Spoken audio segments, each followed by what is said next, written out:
Like और share ठोक दीजिए, महाकाल का धमाके लाइक और शेयर ठोक दीजिए, 5000 लौटे दिख जाना चाहिए। अब हम सिंपल पेंडुलम का केस देखेंगे, वो किस तरह से ऑक्सीलेट करता है और किस तरह से वाइब्रेट करता है। तो सिंपल पेंडुलम हमारे पास बेसिकली क्या करता है, फॉर एग्जांपल ये हमारा एक सिंपल पेंडुलम है और इसको हम एक एक्सट्रीम तक लेकर गए हैं और हमने यहाँ से इसको छोड़ दिया, तो ये क्या करेगा, ये अबाउट इस मीन पोजीशन ऑक्सीलेट करने लग जाएगा। तो फॉर एग्जांपल ये बेसिकली क्या करता है, ये अपनी मीन पोजीशन से यहाँ तक एक्सट्रीम पोजीशन तक जाता है। अब अगर हम इसका एनालिसिस करें यहाँ पे, तो यहाँ पे हो क्या रहा है, तो यहाँ पे जो चीज़ें हमें पता है, फॉर एग्जांपल उनमें से एक चीज़ हमें पता है कि इसकी लेंथ कितनी है फ्रॉम दी पिवट पॉइंट जिसके गिर्द ये रोटेट कर रहा है। तो फॉर एग्जांपल इसकी पिवट पॉइंट की हमें पोजीशन पता है, उसके अलावा हमें ये डिस्टेंस पता है कि ये डिस्टेंस कितना मूव किया है, और हमें ये पता है कि इसका एंगल थीटा एक स्पेसिफिक इंस्टेंट पे क्या है। ठीक है, तो हम उस एंगल को थीटा कह लेते हैं, इस लेंथ को हम एल कह लेते हैं, और जो बेसिकली इसकी डिस्प्लेसमेंट होगी वो हम इस डिस्प्लेसमेंट को नहीं ले रहे, वो बेसिकली हम इस हॉरिजॉन्टल डिस्प्लेसमेंट को हम एज अ उसकी डिस्प्लेसमेंट ले रहे हैं फ्रॉम द मीन पोजीशन, जिसको हम एक्स कह रहे हैं, और हम बेसिकली इस मोशन को या इस डिस्टेंस को हम कह रहे हैं कि हमारे पास टोटल डिस्टेंस एस है। और हमारे पास चूंकि मैस स्प्रिंग सिस्टम हमारे पास सिंपल पेंडुलम है, तो बेसिकली ये किसी ना किसी थ्रेड के साथ बंधा हुआ है, ठीक है, और ये इसका कुछ ना कुछ मैस है, तो ये कुछ ना कुछ टेंशन भी अप्लाई कर रहा होगा ऑन दिस स्ट्रिंग जो कि टुवर्ड्स दी सेंटर होगी। अब हमारे पास इसका वेट जो है वो डाउनवर्ड्स एक्ट कर रहा है, जो कि है mg।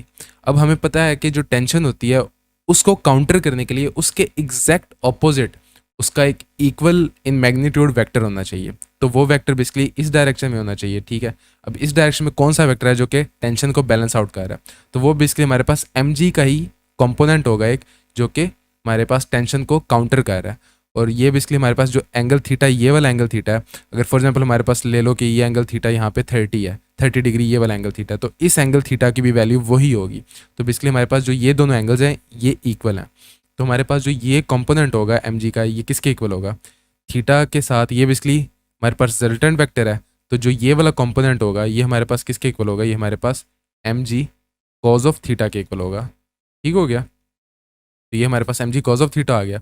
अब हर फोर्स के दो वेक्टर्स होते हैं, अगर हम 2D में देखें तो एक इसका कंपोनेंट तो आ गया हमारे पास। अब दूसरा कंपोनेंट इसका कौन सा होगा, दूसरा कंपोनेंट बेसिकली हमारे पास ये कंपोनेंट होगा जो कि mg साइन ऑफ थीटा होगा। बेसिकली ये कंपोनेंट यहाँ पे ले लें या ये कंपोनेंट यहाँ पे ले लें, इक्वलेंट है दोनों। ठीक है, तो बेसिकली हमारे पास किसके इक्वल होगा, mg साइन ऑफ थीटा। अब जो ये वाला कंपोनेंट है ये क्या कह रहा है, ये इसको बेसिकली ऑक्सीलेट कर रहा है टुवर्ड्स, या इसको एक्सेलरेट कर रहा है टुवर्ड्स द मीन पोजीशन। ठीक है, तो बेसिकली हमारे पास जो mg साइन ऑफ थीटा है ये रिस्पॉन्सिबल है for the oscillation of the simple pendulum. ठीक है, तो हम कह सकते हैं कि जो हमारे पास टेंशन है वो इक्वल है negative of mg cause of theta के, और जो उसमें रिटार्डिंग फोर्स इस केस में है हमारे पास, वो हमारे पास किसके इक्वल है, negative of mg sine of theta के इक्वल।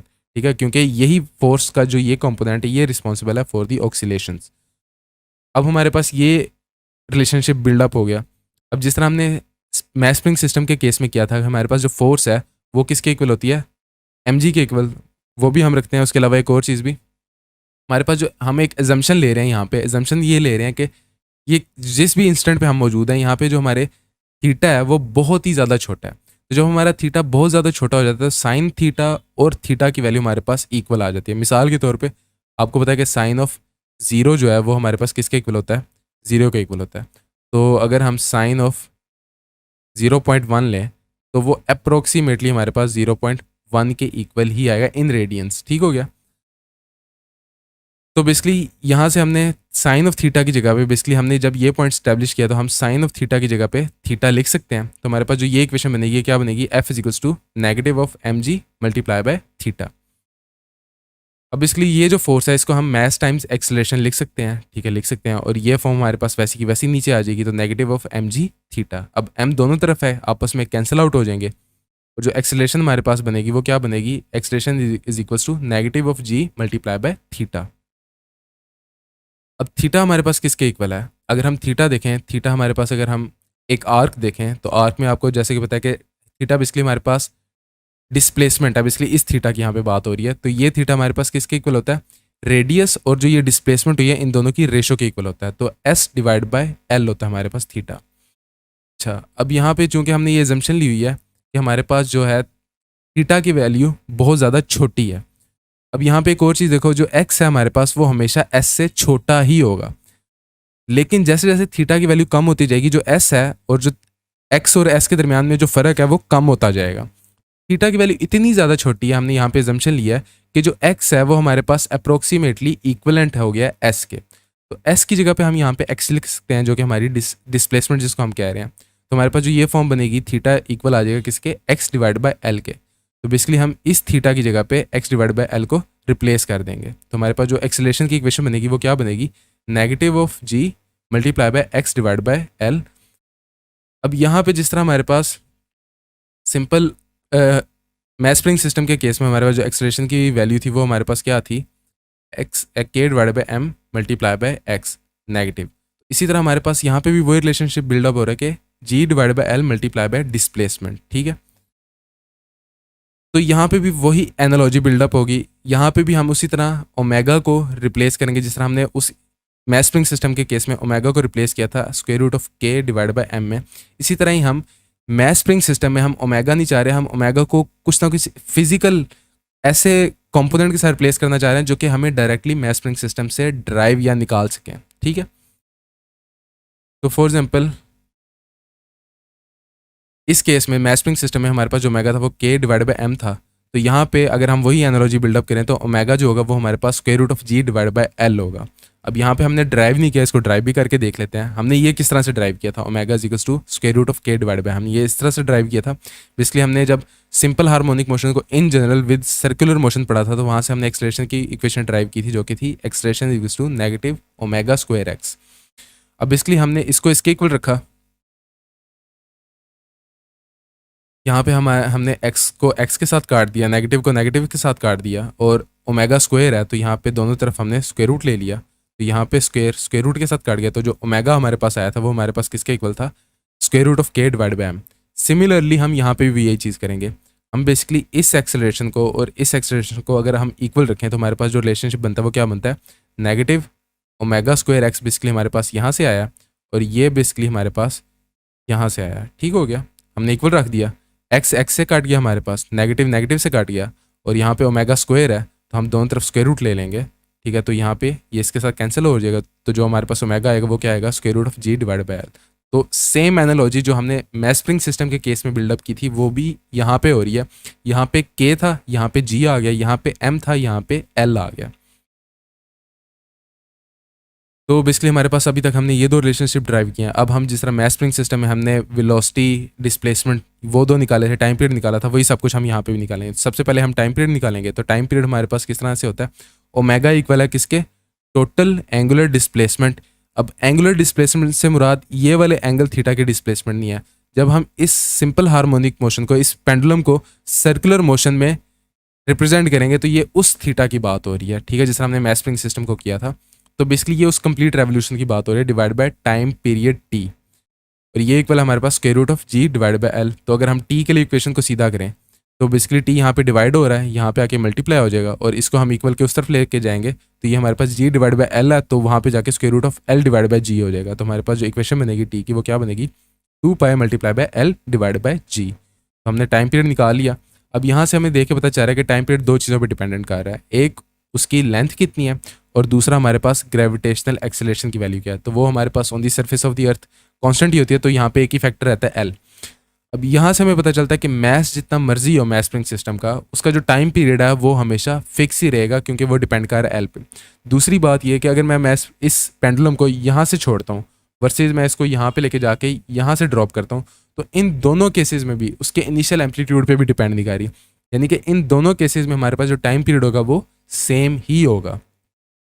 तो यहाँ से हम ये जो ऑब्जर्वेशन है ये हम ड्राइव कर सकते हैं। उसके बाद जिस तरह हमने सिंपल पेंडुलम कह रहा हूँ, जिस तरह हमने मैस स्प्रिंग सिस्टम के केस में आगे एक्स डिस्प्लेसमेंट का ये रिलेशनशिप बिल्डअप किया था, वेलोसिटी का ये रिलेशनशिप हमने बिल्ड किया था, तो इसी तरह हमारे पास सिंपल हार्मोनिक मोशन में भी यही एनालॉजी बिल्डअप होती है। तो आपकी बुक में वो टाइम पीरियड से आगे नहीं जाता, लेकिन अगर आप ये questions for the simple pendulum भी ड्राइव करना चाहो तो आप कर सकते हो। बेसिकली जहाँ पे आपके पास square root of k divide by m आ रहा है वहाँ पे सिंपली आपने square root of g divide by L replace कर देना। तो फॉर एग्जांपल हमारे पास जो डिस्प्लेसमेंट है इंस्टेंटेनियस वो क्या बनेगी, वो हमारे पास बनेगी x is equals to x naught sine of t multiply by square root of g divide by L, और हमारे पास जो v नॉट बनेगा वो क्या बनेगा, एक्स नॉट, बेसिकली यहाँ पे एक्स नॉट वैसे का वैसे आएगा, इसकी जगह पे हमारे पास square root of g divide by l आ जाएगा। सिमिलरली यहाँ पे भी हमारे पास वही काम होगा, बल्कि यहाँ पे हमारे पास ओमेगा है ही नहीं, यानी कि square root of k divide by M है ही नहीं, तो ये दोनों के केस में सेम ही होगी। एग्जाम्पल भी सॉल्व कर लेते हैं ताकि हमें मजीद क्लियर हो ये कॉन्सेप्ट इसका। What should be the length of the simple pendulum whose time period is 1 second at a place where g is this. तो उसने हमें क्या बताया g, what should be the length. एक तो हमने उसकी लेंथ बतानी है कि कितनी होनी चाहिए सिंपल पेंडुलम की, अगर तो उसका टाइम पीरियड हमें उसने दिया हुआ है जो कि है 1 सेकेंड, और दूसरी चीज़ वो हमसे क्या मांग रहा है, frequency of the simple pendulum. दो चीज़ें वो हमसे यहाँ पे मांग रहा है। ठीक हो गया। पहली चीज़ हमने लेंथ ऑफ दी पेंडुलम बतानी है।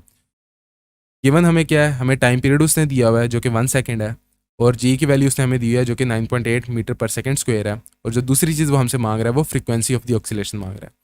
तो टाइम पीरियड चूंकि हमें दिया हुआ है तो हम फ्रीक्वेंसी डायरेक्टली निकाल सकते हैं। ठीक है, क्योंकि हमारे पास टाइम पीरियड और फ्रीक्वेंसी आपस में एक दूसरे के रेसिप्रोकल या फिर इन्वर्स है। ठीक है, हमारे पास फ्रीक्वेंसी इक्वल है 1 डिवाइड बाई टाइम पीरियड, तो टाइम पीरियड हमारे पास 1 सेकेंड है, तो हमारे पास जो फ्रीक्वेंसी आएगी वो भी हमारे पास 1 हर्ट्स आएगी। फ्रीक्वेंसी हमने निकाल ली। अगली चीज़ हमने क्या निकालनी है, length of the simple pendulum. तो उसके लिए हम कौन सा रिलेशनशिप यूज़ करेंगे, अब उसके लिए हमने जो रिलेशनशिप ड्राइव किया टाइम पीरियड वाला वही रिलेशनशिप यूज़ करेंगे। टाइम पीरियड हमारे पास क्या होता है, वो इक्वल होता है 2 pi square root of l divide by g. तो यहाँ पे हमें टी की वैल्यू भी पता है, हमें पाई की वैल्यू भी पता है, हमें जी की वैल्यू भी पता है, तो हम एल की वैल्यू निकाल सकते हैं। तो सबसे पहले तो हम एल के लिए इस इक्वेशन को सीधा करेंगे। तो उसमें एल हमारे पास स्क्वायर रूट में है, तो सबसे पहले तो हम इसका स्क्वायर रूट खत्म करेंगे। तो वो खत्म करने के लिए हमें क्या करना पड़ेगा, पूरी इक्वेशन का स्क्वायर लेना पड़ेगा। तो यहाँ पे हम स्क्वायर लेंगे तो बेसिकली हमारे पास टी स्क्वायर हो जाएगा, इसका स्क्वायर लेंगे तो ये हमारे पास 4 हो जाएगा, इसका स्क्वायर लेंगे तो पाई स्क्वायर हो जाएगा, और यहाँ पे जब हम इस पूरे का स्क्वायर लेंगे, ठीक है, तो ये इसके साथ कैंसिल आउट हो जाएगा। तो जो हमारे पास इक्वेशन बनेगी T square 4 pi square divide by multiply by l divide by g, ये फॉर्म बन गई। अब हमें एल के लिए इक्वेशन चाहिए, तो हम एल को एक तरफ रखेंगे, बाकी सब इक्वल के दूसरी तरफ ले जाएंगे। तो अगर हम इसको इक्वल के दूसरी तरफ लेके जाएंगे तो ये बेसिकली यहाँ पे आके डिवाइड हो जाएगा, क्योंकि यहाँ पे मल्टीप्लाई हो रहा है, और ये यहाँ पे डिवाइड हो रहा है, तो ये इधर आके टी के साथ मल्टीप्लाई हो जाएगा। तो जो एल के लिए इक्वेशन बनेगी हमारे पास वो क्या बनेगी, L is equals to T square g divide by 4 pi square. तो हम अब यहाँ पे हमें इन सब की वैल्यूज़ पता है, हम इन सब की वैल्यूज़ प्लग इन करेंगे। टी की वैल्यू हमारे पास 1 सेकेंड है, उसका स्क्वायर, जी की वैल्यू हमारे पास 9.8 मीटर पर सेकेंड है, वो लिख दी, 4 मल्टीप्लाई बाय पाई की वैल्यू 3.14, और इस पूरे का स्क्वायर। तो जब हम इस पूरे को सॉल्व करेंगे तो हमारे पास जो एल की वैल्यू आती है वो आती है 0.25 मीटर्स। तो यही दो चीज़ें वो हमसे मांग रहा था, यही दो चीज़ें हमने उसको बता दी।